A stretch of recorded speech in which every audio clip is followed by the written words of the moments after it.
পর্দায় যে আসবাবপত্র দেখতে পাচ্ছেন, এটা মাদারীপুর জেলার দুধখালি ইউনিয়নের মিঠাপুর গ্রামের এক ঐতিহ্যবাহী মৃৎশিল্প। এখানে শুধুমাত্র মাটি দিয়ে হাতের সাহায্যে তৈরি করে থাকেন নানা ধরনের আসবাবপত্র। প্রায় 200 বছর ধরে চলে আসছে তাদের এই মৃৎশিল্পের কাজ। তাদের এই কার্যক্রম দেখতে সহজ মনে হলেও বাস্তবে অনেকটাই জটিল। জমি থেকে এঁটেল মাটি সংগ্রহ থেকে শুরু করে তৈরি হওয়া জিনিস বাজারে বিক্রি করা পর্যন্ত পার করতে হয় অনেকগুলো ধাপ। প্রথমে জমি থেকে এঁটেল মাটি সংগ্রহ করে স্তূপ করে রাখা হয় নির্ধারিত জায়গায়। তারপর সেই মাটি পায়ের সাহায্যে নরম করে রাখা হয় কাঠের এই চাকার ওপর। হাতের সাহায্যে ঘুরিয়ে মনের মতো করে তৈরি করেন বিভিন্ন আসবাবপত্র।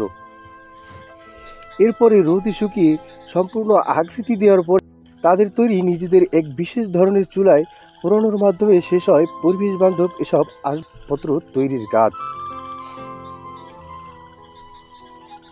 তাদের এখানে তৈরি হয় মাটির তৈরি পাতিল, দইয়ের পাত্র, বাসন, সরা, কলস, পিঠা তৈরির ছাঁচ, মুড়ি ভাজার জিনিসপত্র, ফুলের টব, ফুলদানি সহ আরও অনেক ধরনের বাহারি তৈজসপত্র।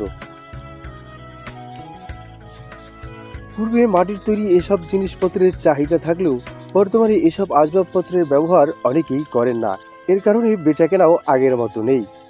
এখানে ছোট একটি দইয়ের পাত্র তারা বিক্রি করে মাত্র 13 টাকায় এবং সবচেয়ে বড় দইয়ের পাত্রটি মাত্র 50 টাকা, যা তাদের খরচ ও বিক্রয় মূল্য প্রায় কাছাকাছি। এর কারণে এখন প্রায় বিলুপ্ত হতে চলেছে তাদের এই হস্তশিল্পের কাজ। পণ্যের ন্যায্য মূল্য না পাওয়ায় তারা এখন হতাশাগ্রস্ত।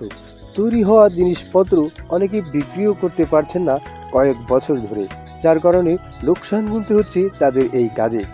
বাবা দাদার ঐতিহ্যের পেশা ধরে রাখতে চাইলেও বাধ্য হয়ে ছেড়ে দিতে চান এসব শিল্পীরা, কারণ এতে যা আয় হয় তা দিয়ে সংসার চালাতেই হিমশিম খেতে হচ্ছে তাদের। সন্তানদের লেখাপড়া খরচ যোগাতে ঘাড়ে নিতে হয় ঋণের বোঝা। দ্রব্যমূল্যের ঊর্ধ্বগতির বাজারে এসব পণ্যের ন্যায্য দাম না পাওয়ায় প্রায় বিলুপ্তির পথে এইসব শিল্প।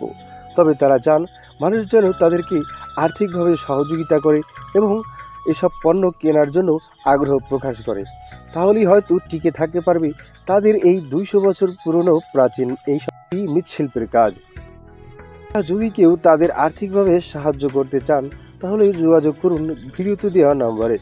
প্রিয় দর্শক, আজ ছিল এই পর্যন্তই। দেখা হবে পরবর্তী ভিডিওতে। সেই পর্যন্ত সবাই ভালো থাকবেন আর আমার পেজটিকে ফলো করে পাশে থাকবেন। ধন্যবাদ।